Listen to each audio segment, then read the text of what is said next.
I love that from the standpoint of we have to be willing to jar people in whatever way it is. There's times when I use certain language to move somebody off the dime, right? It might be a simple slap like that just wakes somebody up out of their trance or whatever it is that we're all living in.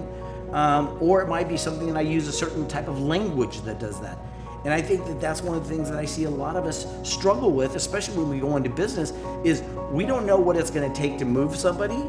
And as a coach or as a speaker, we have to be willing to be or as an entrepreneur. Trying to charge for your services, right? Correctly. We have to be willing to be uncomfortable. We devalue ourselves Absolutely. so much. And I love it that you tell that story, because I can think of times in my life specifically where I had to do that. Yeah. Literally everything left I had because I didn't know what to do, and I just needed somewhere a breakthrough to occur. Right. And that happened to me with Scott Duffy one day.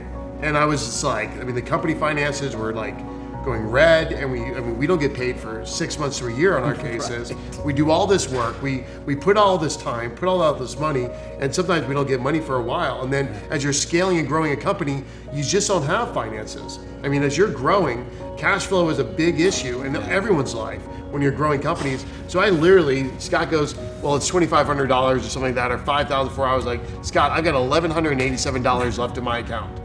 I will get, between my personal and professional, I've been in this spot over and over and over again in my life. And I literally gave it to Scott, and I was like, let's sit down and come up with a plan. And he, just like a few things, we went through this master plan of just breakthrough that occurred that day. I was able to take action on and be able to keep the company growing. Because there's always these walls that we're hitting in our lives, and they're self-induced a lot of time.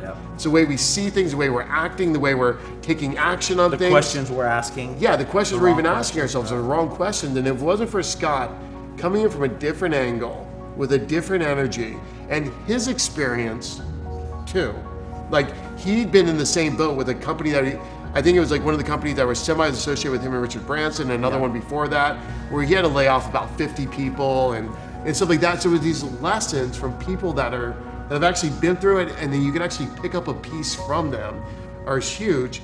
And I've been there so many times. And the even better part of this, in that example, is I actually know some of these extremely successful people.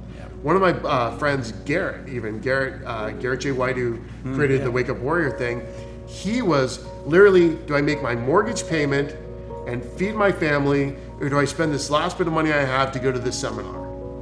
Wow. And if he didn't go to that seminar, he would not have been impacting tens of thousands of lives today. And he's changed his life drastically because he gave his last dollar to go to something that jarred him, that moved him, that made him take massive action in his life, change his mindset, change his skill set, so he could actually move his life and his family's life massively forward because he was willing to risk it all. And then because of that moment, and a lot of people do need that. And the question is, where are we devaluing ourselves, our services, our impact that we can have with our businesses? With our family, we devalue ourselves. And then where in your life actually do you need to spend money or do something extreme to take you to where you are now, to really where you want to go? Yeah. And so, the story, the thing that you said about that story, the thing I love about Garrett in that story is that it wasn't just the price, it wasn't just the money he had to pay.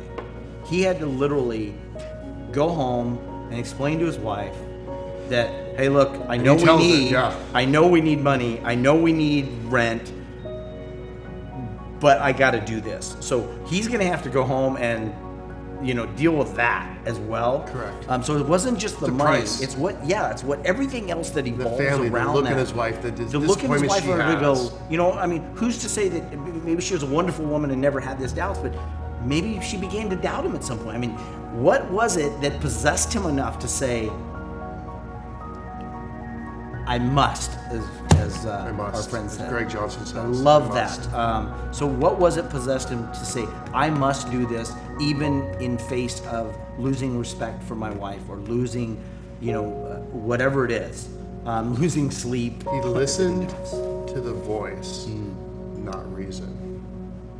And whatever that voice is inside of it that speaks to us at different moments, that doesn't make sense in the reality of the world we're living in that moment, but some voice, wherever it comes from, wherever you want to say it, shows up, and when the voice speaks, you got to say, okay, it's time to move.